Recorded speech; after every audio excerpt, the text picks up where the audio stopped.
Yo, my name is Rob and I am the creator of HipHopRally.com, the best blog on the internet for hip-hop producers that use Maschine for education, entertainment, and inspiration. And I'm also the creator of Beat School.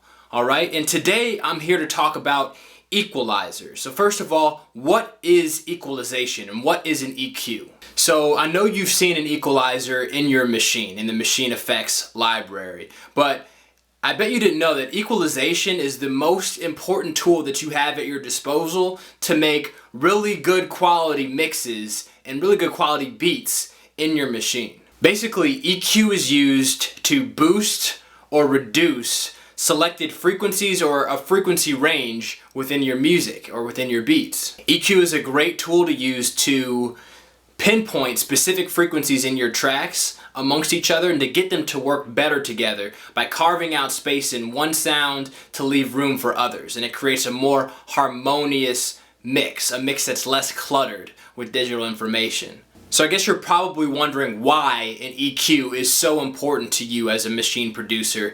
Why, you're probably saying, I'm a producer, not an engineer. Why do I need to know about equalization? Well, as a producer, you need to know that your beats are made up of a bunch of different digital information.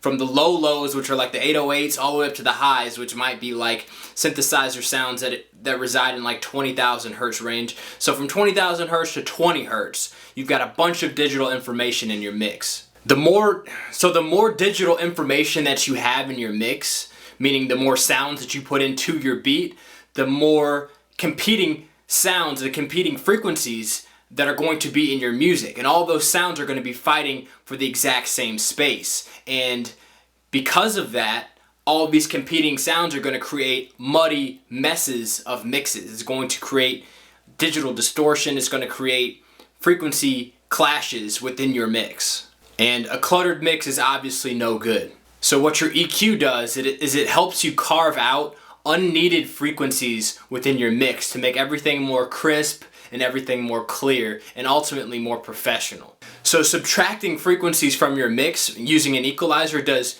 two great things for you. First of all, it clears up all the nasty frequencies that are floating around in your mix. And the second thing it does is it actually enhances the good frequencies within your mix.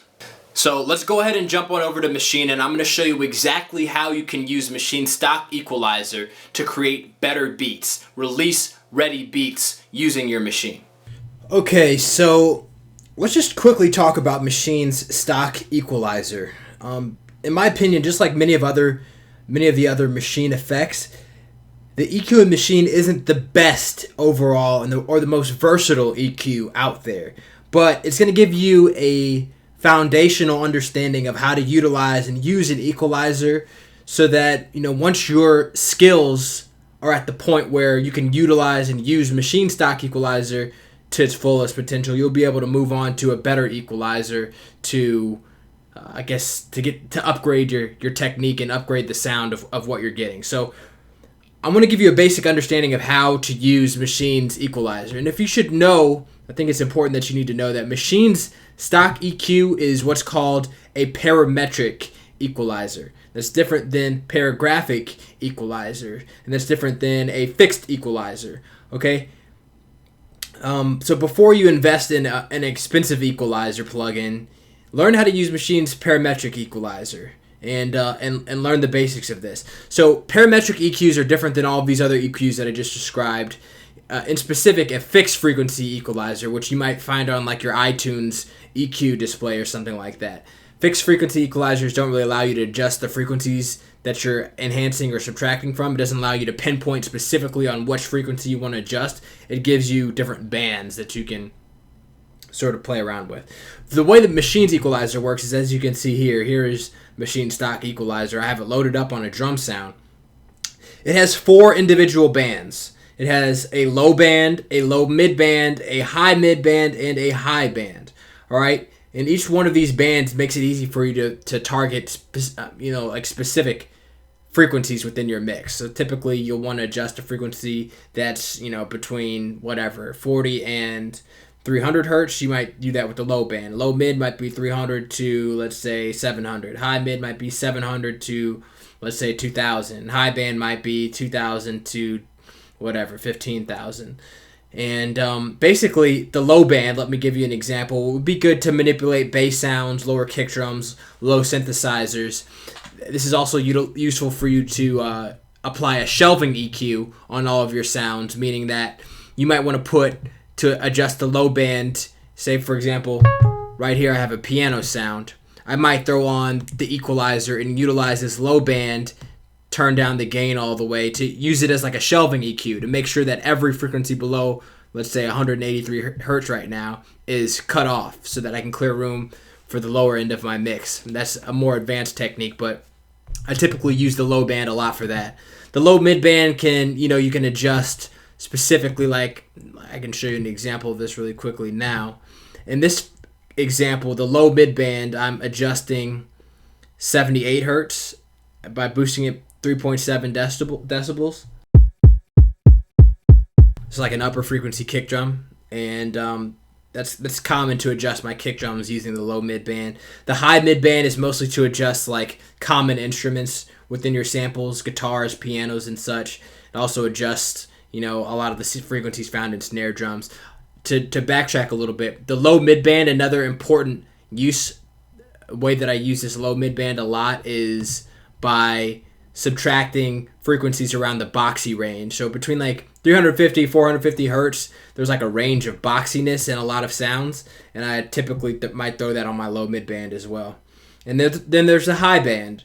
And the the high band adjusts the highest frequencies. So you can adjust frequencies between 5,000 and 10,000 hertz here. This is like the shine and the brilliance of a sound can really affect that as well. So you can make sounds a little bit more dull by adjusting that. So whether that's with your vocals, your hi-hats, your claps, or something like that. And also if you tab on over to the width and output, this specifically affects the width of your bands. Okay, so let's say, for example, in the low mid band here, you might have a Q setting. This is called a Q setting, by the way. A high one, let's say on this low mid band, meaning that at 374 hertz, you're affecting every frequency between 25 hertz above that and 25 hertz below that. Whereas if you have a narrow band like this, you might be only affecting every frequency 5 hertz above that and 5 hertz below that. So it's like you're basically widening or narrowing the amount of frequencies that you're either boosting or reducing. All right, and that's what the band setting is for, like the width of the output. And it's the same thing applies to the high mid as well. All right, and then lastly you have your gain. So typically, sometimes if you are EQing the right way and you're reducing most of your sounds instead of boosting, you end up taking out a lot of the volume of a lot of the sounds. So using this gain output knob, you can sort of notch it up a little bit to get the volume level back to its original level. And that is useful sometimes. So let's quickly talk about a more practical sense, like how would you use an equalizer? I'm going to quickly show you an example that I've come up with. This is just a short beat that I made last night. It's nothing great, but it'll do a good job in demonstrating how I've used an equalizer throughout my entire mix to fix different problems. So that's what I want you to think of an equalizer as. It's a problem solver within your mix, not necessarily a tool that you use to enhance, but rather to take out mess out of your mix. It's like a scalpel that you use to surgically remove, errant frequencies and frequencies that don't sound as good as they should. So this is typically what I ask myself before I start messing around with my equalizer. I ask myself, what frequencies make this sound great? All right, so in this kick drum, for example, I'm paying attention. Before I throw on my EQ, I'm trying to think, all right, in my head, what makes this high-frequency kick sound good? Typically, it's a high-frequency kick, so it sounds, and it's the majority of the great characteristics are around 130 hertz.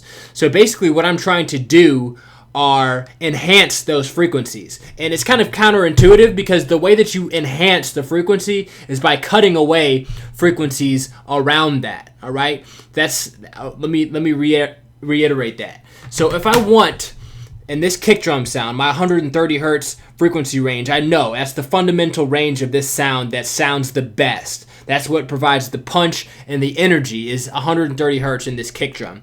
Instead of just going to 130 hertz in this sound like this and, increasing the gain a lot. What I'm going to do instead, this is the way that the professionals do it, is take every sound around that kick drum in that range and make sure that I reduce the digital information in the 130 hertz range. Okay? Let me repeat that and reiterate that just to make sure that that makes perfect sense to you. Instead of boosting the best parts about my kick drum and just amping up the gain on that section, what I'm going to do instead is remove the best part of my kick drum, that slice of frequencies, out of every other sound in my mix in order to make sure that the 130 hertz range in my kick drum can shine through. I'm removing all the digital information, scooping all that mess out of every other sound that is not really important to. Your snare drum does not need a lot of digital information in the 130 hertz range. Your hi-hats definitely don't. Your synthesizer lead does not. Even your sub bass does not. You don't have to cut out all the frequencies, but you can certainly reduce them a lot in order to make room for the best slice of sound in your mix. And that's just not with the kick drum. That applies to every single sound within your mix. Okay, so if you want the synthesizer lead, whose digital information might sound best around, let's say, 700 hertz, what you want to do is make sure that a lot of the frequencies that are in a sound that's right next to that, maybe this square wave that I have might have a lot of digital information around, 700 to 900 hertz or 700 to 1000 hertz. And I might want to slightly throw on an equalizer to throw that on and, let's say, go to the high mid band and take out that 700 hertz range out of this sound, or even notch it down a little bit so that it cuts through better using in my synthesizer lead. Do you get me? So that's essentially what I'm doing in this track. And I want to play this track for you really quickly and then go through and show you an example of how I might solve a problem with an equalizer so that you'll have a frame of reference whenever you jump in on Maschine and start to do this process. Let's go.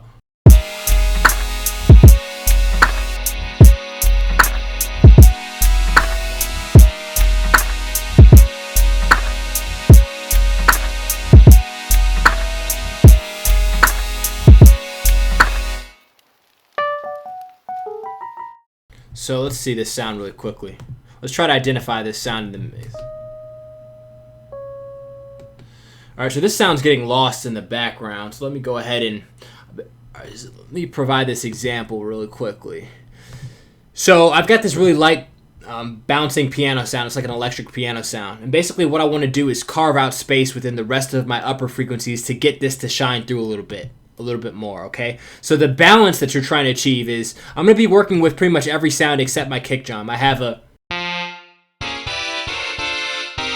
a square sound. I have that. That's the main like sort of ambient sound in the background. I have this thin square sound. So those are the sounds that are going to be competing to be heard with this electric piano. So what I'm going to do now is let this play, and I'm going to jump in and EQ these two sounds that are closest in that frequency range to carve out some more space for my piano sound. And what you're going to listen for is try to find that piano sound in the mix. And then what I'm going to do is try to enhance the piano sound, not by making it louder, but by cutting out other frequencies out of the surrounding sounds. All right, so let's go ahead and do that.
Okay, so just for the sake of time in this tutorial, let me recap what I just did.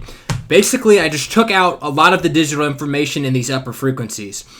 And I didn't exactly do what I said I was going to do, because as I was doing it, I realized that that's not what it needed. Basically, what I did was I cut out a lot of the lushness out of this piano sound, because it takes up a lot of space in the upper frequencies. Basically, what I did was cut out some of the brightness. Around 5,000 hertz, there's a lot of sheen in a sound. It makes it sort of like really super bright. So I took that down a little bit. Same thing around 800 hertz, 860 hertz. I took that down a little bit. And I took out a lot of the low end. And that should clear up a lot of space for our kick drum. Taking out the highs is going to leave more space for the other sounds in the upper frequencies. And this sort of square sound, what did I do? I took out the low end as well. You need to do that on every sound. I took out some of the lushness at 5,000 hertz again, and I took out something at 1,200 hertz as well. And I just am doing this by taste and by intuition. I'm just sort of making adjustments, listening to things as they go, and making sure that as I go along, I'm sort of balancing everything in harmony. And if I make a mistake, if something doesn't sound as good as it did at first, you can just undo it. But it's just about trying things out and seeing how it works. And if in case you didn't notice, now that I've cleared out a lot of room in these upper frequencies, it's really made a lot of space for my lower frequencies, okay? It makes a lot of space in the mix for this kick drum to reside, and it makes things a lot heavier in the low end. It produces a much better sound, okay? So if you ever think that you want to make your drums hit harder in your mix, it's not about turning them up louder. It's about carving out space out of every other thing in your mix to let those reside and sort of make space for them. So I'm going to let you listen to this really quickly again just to see a recap.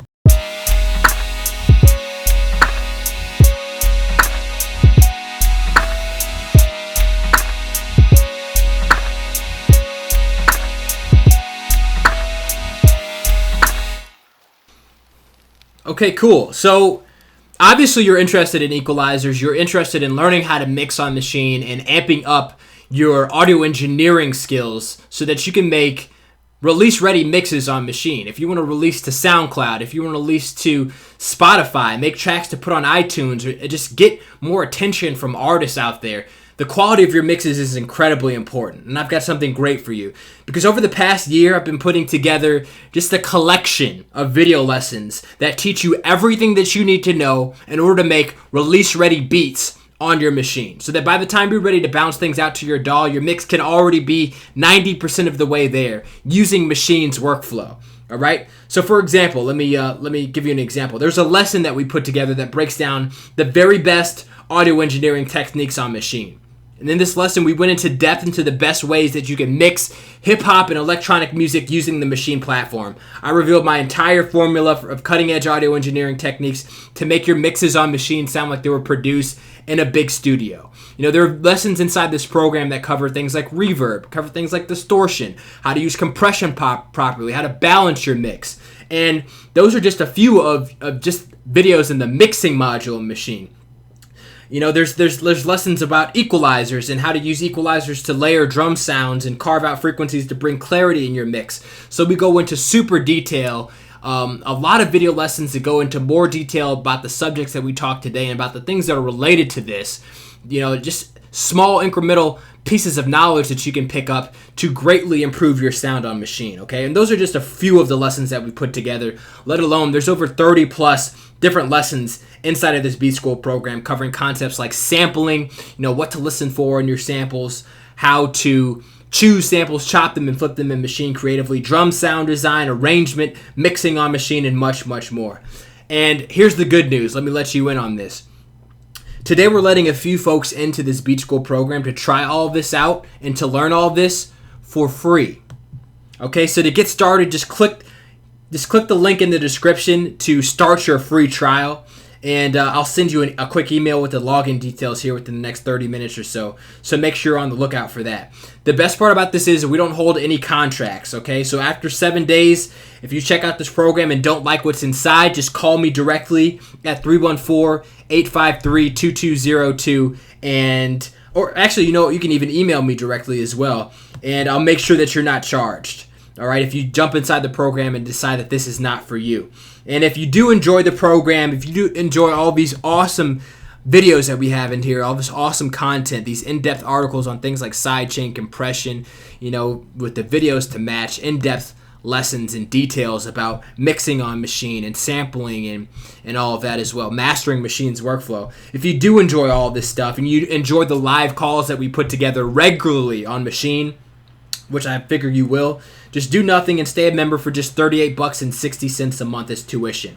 Okay, this is not a contract. This is not a payment plan. This is a month-to-month, pay-as-you-go thing. You can cancel at any time, okay? Again, so take advantage of this free trial while it's still on the table. Click the link in the description to start your 7-day free trial of Beat School. When you click the link, you're going to land upon a page that looks like this.